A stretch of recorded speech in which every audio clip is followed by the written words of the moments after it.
Okay, without further ado, I would love to have my special guest introduce herself so we can get started. Well, thank you so much, Brandy, and good afternoon, everyone. It's a pleasure to be with you. My name is Meagan West, and I am the CEO for the Coffey Group, Fine Homes International, as well as for Keller Williams Suncoast office. So I am proud to serve side by side with Miss Brandy Coffey as part of her team. And yeah, that's that's pretty much who I am. Perfect. So for those of you that have not had the pleasure to get to know you or met you at Mega Camp, because we do have some people even outside of the region on here to offer some of their expertise during this mastermind. Tell us how you got started in real estate. And obviously there's a lot to that story, but just give us that kind of succinct version of how you got involved with Keller Williams. Yes. So my background is actually in marketing and graphic design, and I became the marketing director for a boutique real estate firm, coming from a director of sales position, managing about 8 offices in the travel industry. And they asked me if I'd ever thought about getting my real estate license, and I really enjoy learning and growing. So I thought, sure, why not? Let's go ahead and do it. It's just icing on the cake. And I did my first real estate transaction and felt that my whole life had been preparing me for a career in real estate. And then about a year into my business, I partnered with Keller Williams and joined the Coffey Group. So that's really how I got started. Yes. And I will share this one little tidbit of information. And I see some of my friends on here that know our story and our journey. I almost didn't meet with Meagan. Can you imagine if I would have never taken that meeting? My brother was on LinkedIn looking for talent. And if you're not on there looking for talent, that's a great place. But we just were really busy. I didn't have as much leverage as we needed. We were growing quickly. I was running a market center as an OP for the first time, learning that leadership learning curve, which is fun. And I just thought she doesn't have a lot of experience. We really need more experienced people on the team. Don't ever make that mistake. My brother said, you have to meet with her. She has high level talent. And I can't imagine my world without you because you've offered so much value to not only myself, the partners we're in business with, and my clients. So just be mindful that we have emerging talent. And you've been in the business for how long now? So 5 years in September. And you're already in a leadership role at Keller Williams as a team leader, which is basically a CEO of the brokerage. Yes, it has been a wild ride so far. And when Gary Keller says you can be anywhere you want to be in 5 years, I mean, literally, I wasn't even a licensed agent 5 years ago, which is incredible to me. In fact, I was still working at the travel agency 5 years ago. So, I mean, it's so crazy. And you earned into luxury or community Yes. very quickly. Yes. So just touch on a little bit of like, how did you do that? Obviously you had some mentorship. I worked side by side and hand in hand with you, but you did a lot of this on your own too. You were very learning based and continued your education. So for anyone that might be on here that has just earned in or is looking to earn into this amazing community, tell them how you did it. What was a story you could tell them or one of your first experiences? Well, I think the very first step is mindset, as it is with most things. So when you're new to real estate, it feels as though, how could I sell a luxury property? I don't live in a luxury home, or I've never done it before. And I think that some agents disqualify themselves from being able to sell in a luxury price point. And yet what luxury really is it's delivering that kind of experience. And I'm thankful that I have a background in hospitality. I've worked in country clubs. I've worked in banking and dealt with high net worth individuals, or, been responsible for delivering a certain standard of excellence and a certain experience. And so for me, it's natural because I just want people, I always want to go above and beyond. I mean, jokingly, I tell people that I bleed for my clients. I don't really, but I really am willing to do just about whatever it takes to make sure they have a wonderful experience and that we navigate as smoothly as possible through any bumps in the road that might arise. So I'll just give you one example. Like, for instance, when people are coming into town, I like to make them an itinerary of, these are the best spots to eat. This is an art show that's going on that you would enjoy. This is an activity that maybe you should check out while you're here in town, because people are specifically choosing our area for the lifestyle that it offers, not just the quality or the luxury of the home. So you're more of a relocation specialist, which leads me to my next question, because I know I see a couple of our luxury resort and second home agents. Jennifer Chambers, you're the first one on my screen. So I'm just going to say hi. And you're in one of my favorite places in the world, which is Colorado, my birthplace, and other special memories have happened there that most of you know about. So just answer, what are some new marketing ideas that you're doing for specific to resort and second home markets? Obviously, Sarasota is very much a resort and second home, now becoming a lot of people's full-time due to COVID, but Jennifer's in that same situation in her area of Colorado. So maybe you can touch on that. Yeah, so I think that video is everything. I mean, there are countless times, just one place, for instance, the Westin here has a beautiful rooftop bar where it has stunning vistas of the bay, the entire downtown area. I like to get into relationship quickly with people and find out what it is that they're seeking. And then when I'm experiencing those things, whether it's a great restaurant or it's some lifestyle thing, I love to take a video and say, hey, I can't wait for you to come here. This is one of the places on your itinerary, or telling them about a great restaurant that, wow, the service and the food here is incredible. I can't wait for you to experience this when you arrive, things like that. So I really love to use video. And honestly, I just send video texts, and it's so cool because a lot of people will respond with video like, oh, I've never done this before, but you sent this to me, so I thought I would try it out. And it just creates a closeness for us that is more difficult to do over email. Well, I know that when someone inquires, you actually send a text message video immediately to them versus just a text message. And we know that 91% of emails, we learned from Cody Gibson at Expansion last week. So thanks for the region for bringing him in. Don't open their email. So 90, that's incredible. And yet you see a high percentage of people opening their text messages. And that's right. Being able to incorporate that video so that even if they don't answer, you're introducing yourself. And then when they see you on a Zoom, there's another video touch, and then you're videoing property for them while they're purchasing from afar. I think it's just, people do business with people they know, like, and trust. And if you can't be in front of them, that video is so important. And I think it's really helpful too, because they can put a face with a name. And I always mention that in my video, saying, sometimes it's easier to put a face with a name. If they have reached out and they're still interviewing or seeking out that real estate professional that's going to guide them and help them. I mean, this is one great way to differentiate yourself, and you're looking directly into the camera and they're making eye contact with you, even though they're watching a video. And so that already starts to build that connection there.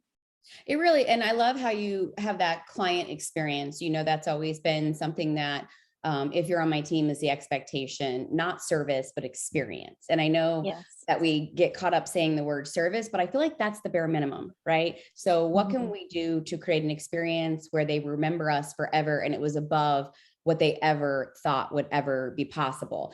I know that when you put this itinerary together, one thing that I've done, and I know you've done, is scheduling also the reservations for those restaurants that are hard to get into. When you're in a resort and second home market, and those local restaurants, Jennifer's shaking her head, she knows, like, they're tough to get into. So we know the managers, right? We go into Pazos and Owens and Summer House, some of our favorite restaurants, Euphemia Hay. I mean, that's what we're known for, is our culture, our restaurants, the music. So getting them tickets to go see an opera or a theater show that maybe we have season tickets to, or a sports experience, right? We have the Atlanta Braves at Welland Park, that spring train. I have people that can get them into a game. So I've sent clients, even when I can't attend, with 4 tickets to go see the Braves. I remember Georgia came to town for her birthday.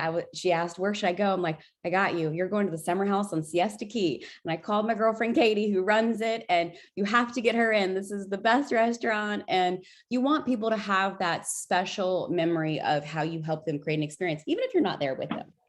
That's right. And what's really great is if the client is referred by one of our referral partners in another area, I like to find out what's their favorite drink, or something special that they enjoy, and to include that as one of our touches to the client. So we sold a luxury property, and I found out the ladies favorite drink. So I got her a really nice bottle of wine, went to the wine shop, got a recommendation, brought that over, and it was really special. It was something that she enjoyed. I think it's, also that special hand delivery. Anybody can ship things. I also think that making it truly custom. So our buyer, and I hate calling it an intake form, it's more of a survey that we send out, just like a seller survey before they become a client. They're more a prospective customer. Then we ask them, what do you like going to the movies? What are your dog's names? That way, if we know what kind of dog, and then should we get them dog treats or dog toys that are appropriate for that kind of dog, or their children? Maybe we're sending them to something that's kid friendly in the area, or again, a defining moment throughout the transaction. So that's not just the closing gift, right? You could do that in addition to all these defining moments, which we could talk about for days.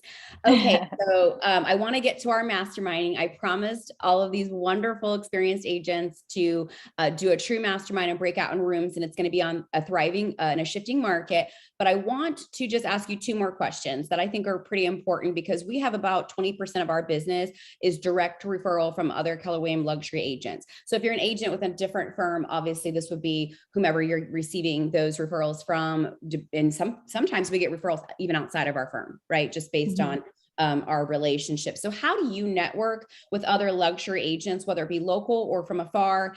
And then are there any events or conferences that you recommend agents attend to network? Yeah, certainly. So of course, I love to be intentional about seeking out agents. When we go to these conferences, everybody has their agent badge on, and it actually shows where they're from. And that's whether it's a NAR event, a Women's Council event, a Keller Williams event, whatever kind of conference you're going to. Those name badges always have the location of the person. And so I'm always on the lookout for agents that are in locations where I know specifically where we're receiving business from, or that we have sent business to, because I want to get in relationship with those people. And then also I use video as well for networking with other agents. So I know that we have some great tools and resources to help grow our referral networks. And yet you have all kinds of referral groups on social media where someone says, hey, I need an agent in Sarasota, Florida. Well, most agents, as long as they say like not to not do this, most agents' cell phone numbers are public information because they want people to call them. And so I just look up that agent's phone number. I call them directly. If they don't answer, I send them a video text and just introduce us, who we are. We would be honored and delighted to take great care of your client. And we win a lot of referrals that way as well, which is super cool. And they know that I'm going to do the same thing with their clients and take that same great care of them. So I think in every relationship, it's just going that extra step and just stepping a little beyond what the expectation is. Love it. Okay. So any great books that are on your radar right now that you're reading, or that are on your list to read, that you recommend for those on the call today? Yes. So I know that it has been mentioned before, but The New Gold Standard, which is all about delivering that Ritz-Carlton high level experience. And then Brandy, I actually just borrowed a book from your office. It was the 10 Rules of Customer Service, Customer Experience. It is such a quick read, but it was so great to read some of those stories where people have really gone above and beyond. And then also conversely, somebody that didn't go above and beyond, so much so that they really just shot themselves in the foot and lost a $6,000 client. $6,000 a year, it's a little breakfast joint over an egg. Right. Which is just like, that was ridiculous. So those are two that I would definitely recommend. And then just anything about delivering a great experience. I mean, there's so many books out there, but just giving you creative ideas for how you can take your business and your level of service to an even higher level. Perfect. So I am actually going to recommend something a little outside of luxury, but is my passion and is part of my mission, which is to help increase as many people as possible's net worth. So by doing so, they'll give back to their community. And Meagan, you know that we're very involved with local charities and charities that are even outside of our area. So the book that I would recommend right now that Ben Kenny actually recommended is the win-win wealth strategy, 7 investments the government will pay you to make.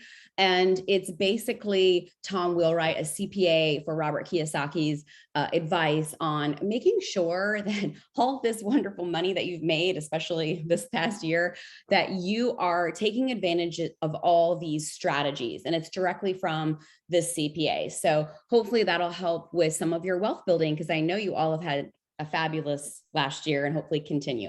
So on that note, we're in a shifting market. So we are going to put everyone in breakout rooms. And what I'd love for you all to discuss and come back and share your thoughts and ideas on is basically, how are you thriving in this shifting market? Are you taking advantage of the expired listings? Where are you finding listing opportunities? We're going to focus on listings more so than buyers, because I think that's the biggest opportunity. So we're going to give you about 5 to 7 minutes to break out and have discussion, and we'll bring you back in.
We're going to bring everyone back from the rooms and see what they came up with in their mastermind on thriving in a shifting market specific to luxury.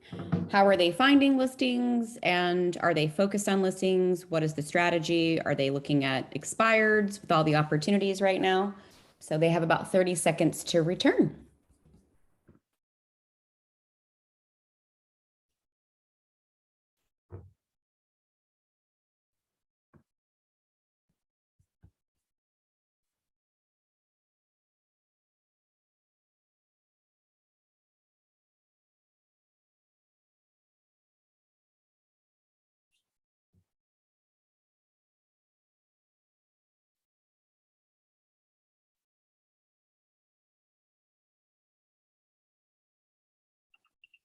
Well, welcome back. Thank you. All right. So does anyone want to touch on any ahas or anything they heard that stood out that would be valuable they're going to implement in their business?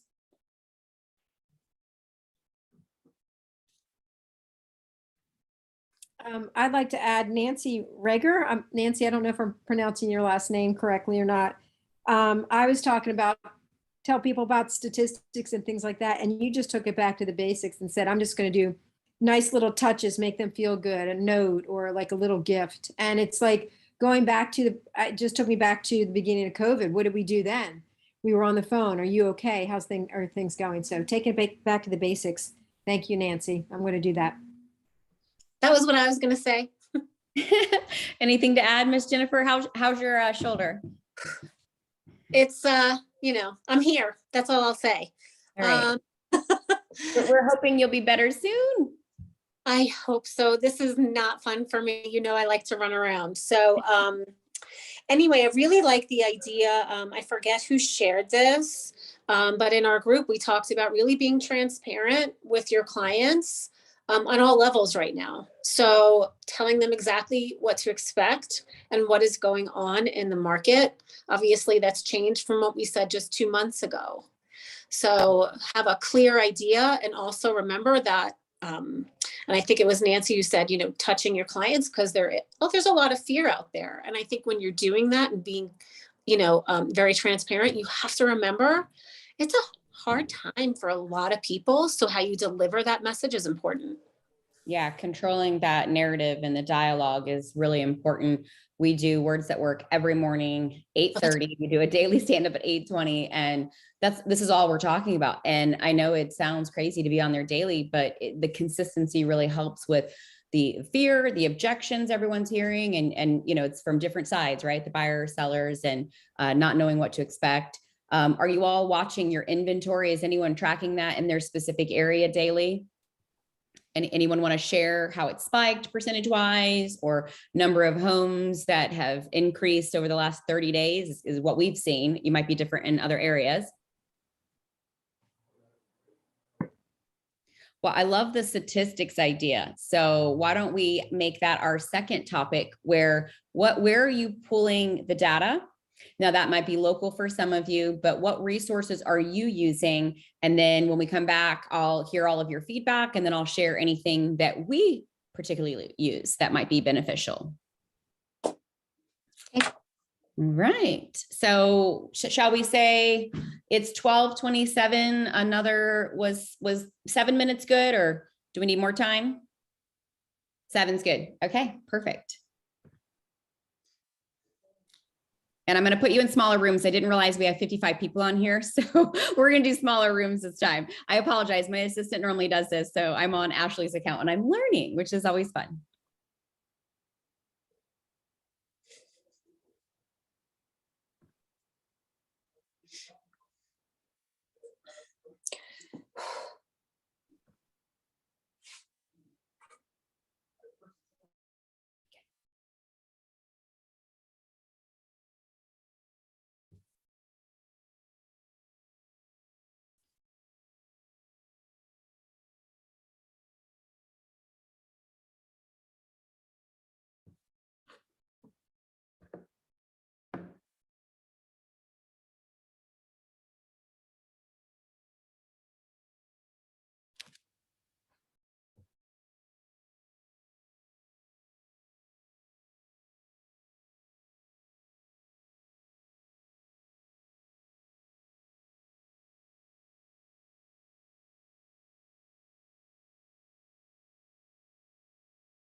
Okay, looks like everyone's back. So anyone like to share an aha or something they're going to implement in their business, a resource that you're using to track numbers, or just anything regarding statistics? I'm going to start to do more videos. It's our friend from Charleston who is saying on the 27th of each month, she sends her clients just a quick video on the market. What we also found, and I want to say our friend Amber, I forget where you're from though, was saying that, again, being very specific about the price points. It's very easy for someone who's not a realtor to glomp the whole inventory together, but we all know that different price points and buyers and sellers in different price points have different access to capital. And so being very specific when you answer questions about, oh, I hear the market is doing very well, or I think it's doing badly, asking what price points are you talking about? Because it can just be a variety of responses that you get or can get. Thank you for sharing, Kimberly. Anyone else like to share? Yeah, me for statistics, I find that I can use the local, our board, resources, and they give you beautiful diagrams and graphics and stuff. But that's more like a backup for the presentation. The more effective statistics are the ones that I get, from the MLS. Here it is, how many, what is happening in your local market. Here is very simple, like they don't want to spend a lot of time trying to understand a pie, graphic or something like that. It looks pretty in the presentation, but that's not what I think that keeps them interested in my product and engaged. I think what it keeps them interesting is, the real story. I even go to Zillow because a bad word, but I don't want them to come back and say, oh, but in Zillow there is so many houses, back on the market or on the market, or, and they will look. So I want to be as real and as truthful as possible. And I think that's what is got the good return for me. Perfect. Thank you for sharing. So local boards, and then anyone else have anything? Megan says BombBomb is a great tool for embedding videos and emails. You can also do it in command, but if you're sending a lot of videos, you might want to explore BombBomb. They have a great discount for Keller Williams agents. And if you're with another large brokerage on here, they might offer that depending on, getting your broker involved. So you might be able to negotiate that. Mm-hmm. I think sellers are looking for a story. They want to hear the context of something. So while we might have command of the statistics and the price points and the price bands and things of that nature, they want to know the story of a property, whether it was your listing or another listing, how long it was on the market, what did it ultimately sell for, if there's a profile of the buyer who bought it, where they came from, that piques their interest. That also communicates to them that you are the expert in the market. It's not something that they're going to pick up by simply looking at a numerical sheet, or almost as if someone was a newspaper reporter and contacted you and asked you, they're writing a story about the luxury market in your area. What can you say about it? How can you put it into context? I love that. I think people always are going to resonate more with a real life story and something that's applicable in their price point, as the last person just mentioned, and just creating the content around the statistics, but sharing an experience. And again, even if it's not your listing, I mean, that's a great point. I think we get stuck in this world where they only want to hear about what we've done. They just want to know what's going on with the market and where do I fit in? Okay. Yeah. Anyone else like to share before we go to our next topic? I was just going to say, we had one in our group that said, was trying to get into the luxury market more so than they were already. And I said, the first thing that I would suggest is go and see every active listing in that subdivision or that development, so that you can speak intelligently when you have a listing opportunity, that you saw that house, that one had a great lake view, or that one had the pergola or the wine cellar or whatever it happened to be, but have personal knowledge of as many listings that are active on the market right now. Absolutely. I love it. Any other resources for statistics that anyone would like to share, or just information that might help move their business forward? I really liked the idea in our group. I'm sorry, I don't remember everybody's name, and you can shout out if you want, but, really also sharing your information that you get from your lenders, and potentially bringing them, in one of your videos, or just sharing the market from their perspective. Love it. Thank you, Jennifer. So what we do on our team is we heavily study migration patterns. And I think someone had mentioned this earlier.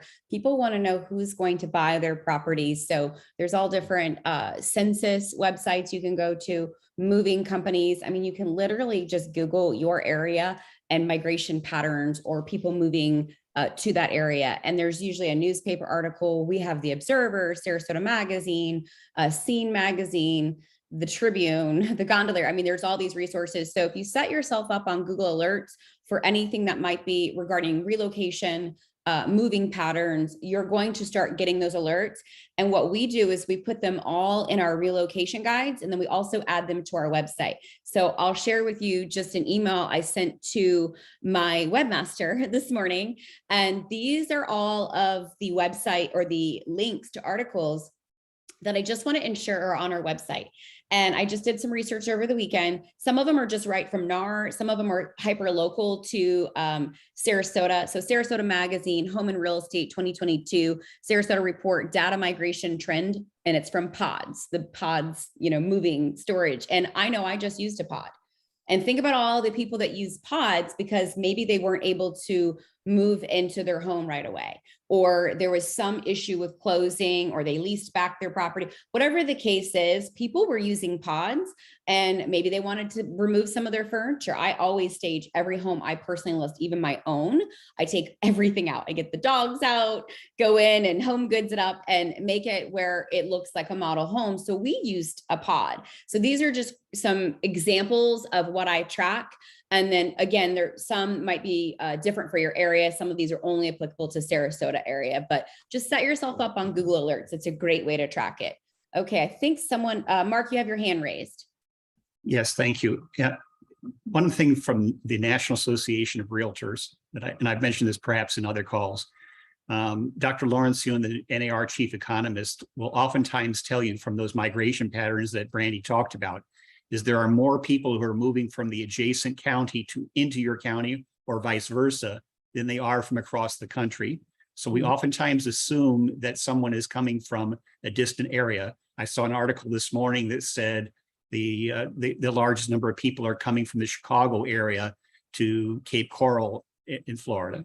And so if that's the case, I know we're talking about sellers, but if we're talking about buyers, then learn about what's happening in Chicago. Why are people selling in Chicago? What's happening with the market in Chicago, et cetera. So it's great to know that they're coming from 20 different cities, but what do you know about that individual city and what's happening there right now? And a great way to do that is teach on Zoom. We've been using Ring Central as a conference method on our team and in our brokerage. So when everybody shifted to Zoom for COVID, it was natural because it was the same company, similar mechanisms. So offering to teach in a market center that might be located in your feeder market about relocation, the process of relocating, doing an investment seminar, should they want to use it as a resort and second home, and maybe not necessarily cash flow it. So the word investment can be a little bit misleading, but sometimes they just want it to pay for itself. If it cash flows a little bit, great. And then other times they're only going to be there 1 week and they just want to know they have the option of having it there. I have a gentleman we just sold a Lakewood Ranch home to for right around $1 million. And now he wants to buy a condo on Longboat Key. And so it's not always people wanting to buy something out of the area too. So also invite those local people to the class. And again, you're on Zoom, so you can kind of cater your class to your audience, but great information. So we have about 15 minutes left. What I'd love to do is focus on, Gary has been talking a lot about, and for those visitors, Gary Keller is the founder of our company. He's very influential in real estate. So regardless of where you're from, he's the co-author of MREA. So Millionaire Real Estate Agent's a great book. If you have not read it, reread it again if you have. But one thing that even Cody Gibson emphasized in expansion class was talking about just really dialing into 3 areas of your business and going back to those basics. So we have lead generation as a division, administrative division, and then sales division on most teams. Now, if you're a single agent, you're all those things. I want you to think about, what are you doing right now to improve and double down with your lead generation, whether it's organization or increasing, or maybe you have so many leads you don't know what to do. You need to add some leverage. Second would be your administrative division. What does that look like? Do you have a transaction coordinator, a listing coordinator, or a listing manager? Do you have a director of operations that oversees them? Do you have a marketing division? I think marketing is our #1 job in luxury. But again, don't get hung up in marketing, because that's the fun stuff. And then we'll forget to do our lead gen, right?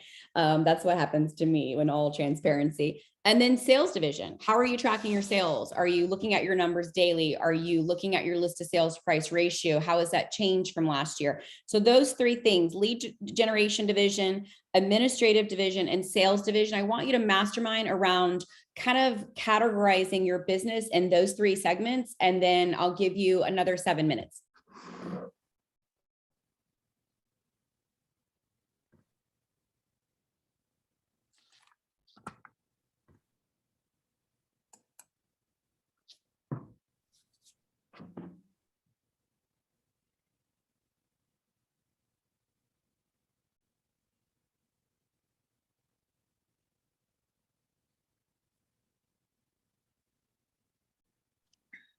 Are we moving into groups?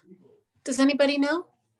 It's showing me on that I have different rooms all open. So let's make sure. All right, I'm getting in. Now we got it. Thanks. Okay. All right. Sorry about that. And again, I'm new to this, so please have patience with me. Okay. It should be asking you to join.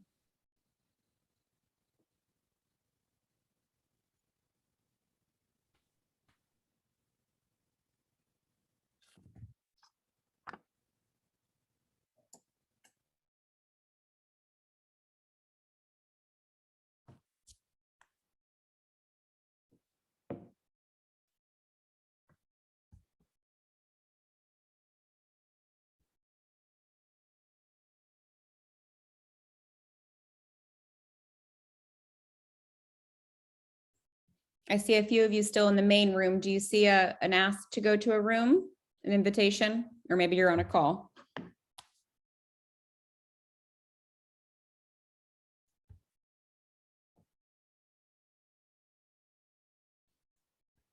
I get my invitation again, Brandy? Yeah, let me see if I know how to do that.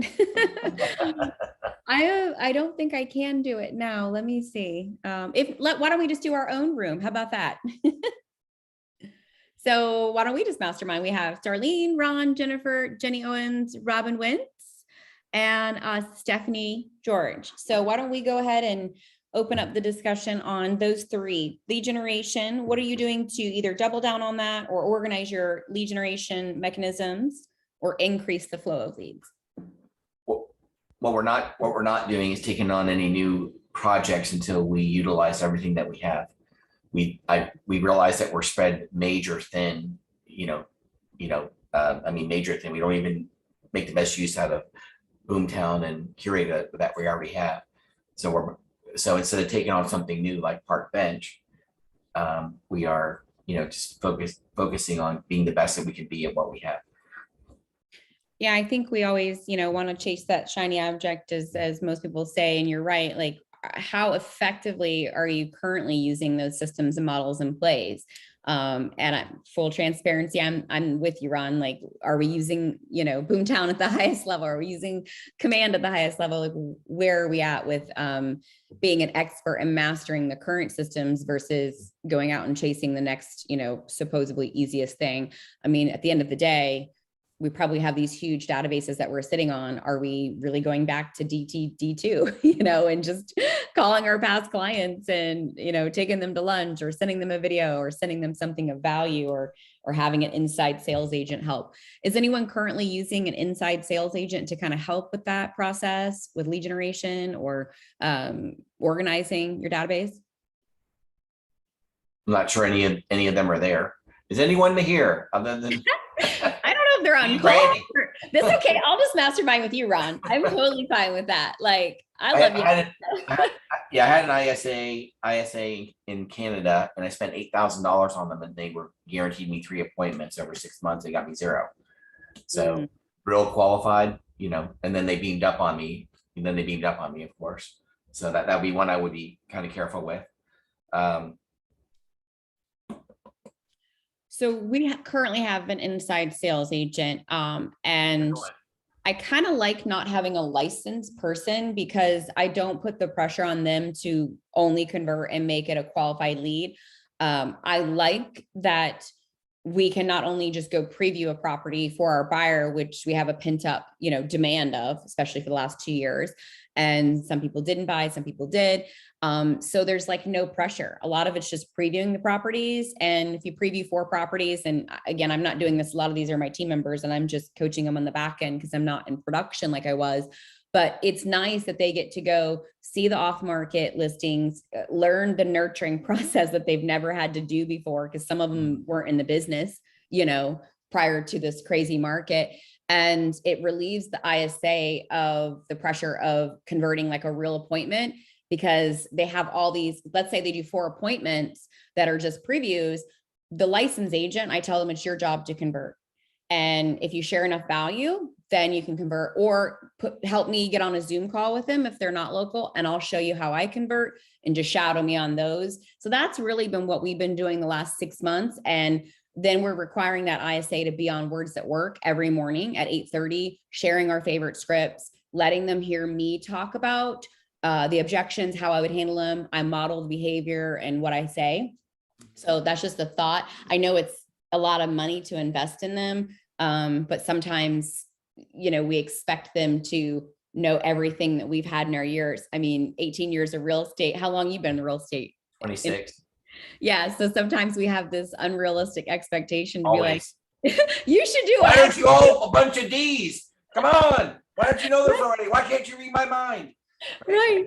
Exactly. I mean, Holy 26 cow. years is a lot of experience, and that's hard to replicate. So sometimes I have to remember to be patient, which is a struggle. Sure. Well, what the dilemma I'm kind of in is I've mailed for years and years and years, but the turnover ratios aren't good enough to support the expense. Yeah. So like, what do you do? I just farmed for years and years and years and years. But when only 1 or 2 listings go up in 6 months in the whole subdivision, the ratios aren't there to warrant the expense. What do you do in that case? So Yeah. that's a tough call, We've been just texting. Oh, we got FedEx. Hold on. Didn't expect FedEx. I checked the Amazon schedule and it was pretty clear, but FedEx just comes on their own terms, apparently. Who knows what this is? Hold on 1 second. I'll just make sure I get that. Go ahead and mastermind, or think of some stuff for administrative division and sales division. I'll be right back.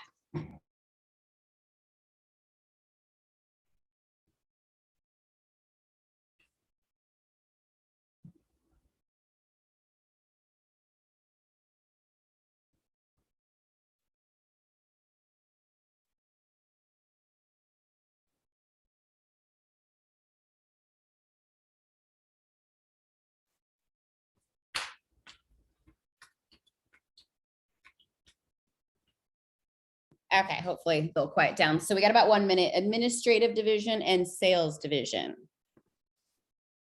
We've been having call night. That was pretty nice. You have what? Call night.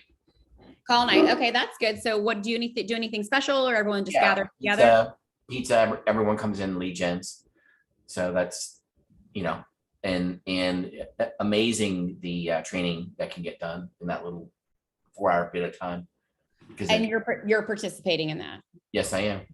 I love that, because you have all that experience, Ron, and then they get to hear you be that expert on the phone and then learn how to kind of improve their skills. So that's great. We used to do that. So thank you for reminding me to get back to fun stuff. Like that can be a lot of fun.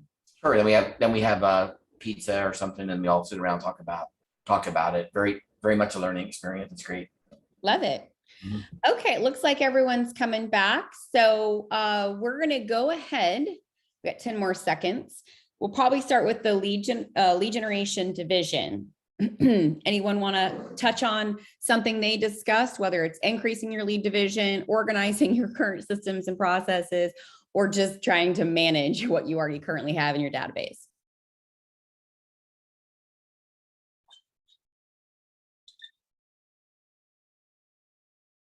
Anyone want to touch on that? Say that again. Sure. So I'll start if you'd like. Ron and I had a little mini mastermind because he didn't go to his room and I couldn't figure out how to send him to one after because I'm new to the breakout stuff.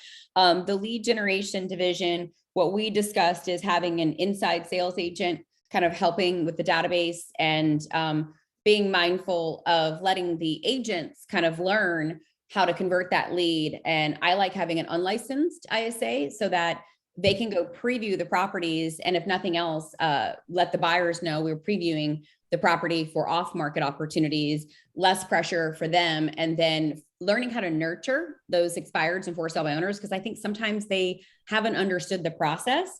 And so there was this huge disconnect on my team of having this huge expectation of only qualified leads from the ISA, and then the agent, converting immediately because the market's been so great. And now they're like, well, wait a minute, they don't need us. And it's like, well, they do, they need you more than ever, but there's a disconnect and you've got to nurture them. So it's given them a lot of experience of understanding the nurturing process and also learning about what it normally looks like to convert, especially a for sale by owner. So do your ISAs help with nurturing? Yeah. So, and specifically with my database, which is quite large, I can't keep up with it. It just, I've lived here for a long time. So she might email me and say, I need a value email. I've kind of run out of value emails. So you'll see command pop up. She'll go into Boomtown and then just remind the agents like, hey, you might want to call this person. I'm happy to, tee you up. But the reality is it's the job of the agent, right? You still need to be in that conversation piece. And I will jump on a Zoom if they're not local. Or if someone wants to shadow me on an appointment, I'm happy to do that, but I'm not in heavy production. So if you're heavy production, obviously you're going to be doing a lot of that too. Hey, Brandy, Yes. can you please explain? I'm newer. I'm only in this like year or two. What do you mean when you said you prefer an unlicensed ISA? And because that person could go preview homes. I don't understand. Yeah. So sorry, I probably didn't communicate this effectively. So the ISA is never previewing the homes, but they're setting the appointment for the agents. So we might have 2 or 3 people on the team, and then that shows the seller like, wow, 3 people on your team previewed the home for buyers. You have a lot of buyers. And then they kind of self-discover like you're also a listing team. So maybe I should eventually use you. And it might not happen on the first appointment. Again, depends on the skill set of the agent involved, but it's giving them the experience of nurturing. The ISA, I personally, this is just my opinion, I don't like them to be licensed because it really helps cover the objection of commission. When that comes up, she can say, well, that's what the agent will discuss with you. I'm unlicensed, but I have an expert coming over to discuss our tiered commission plan. And then ultimately you can choose which plan works for you. Then just get the appointment. Okay, I see. Thank you. My pleasure. Okay, we've got 1 minute left, so we kind of have to rush through the last part of this. And I'm sure some of you might know each other offline. So hopefully you can mastermind around administrative division and sales division. How are you separating the two? And are you doing anything specific right now to thrive in a shifting market with those two divisions?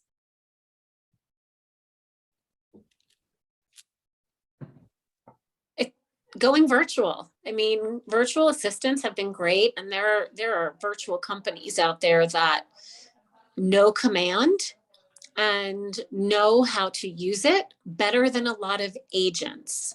So take advantage. You don't have to even pay full time. You can get someone part-time, but it's such a big help for all the little stuff, especially if you're a solo agent and you're doing it all. Do it. It is worth it.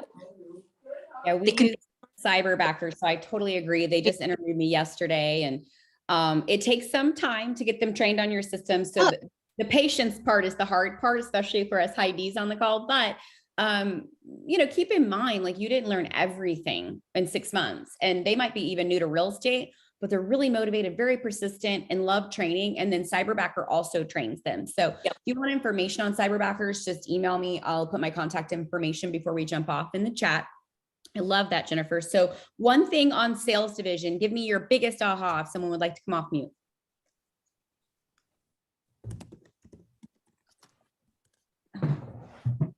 Don't be shy.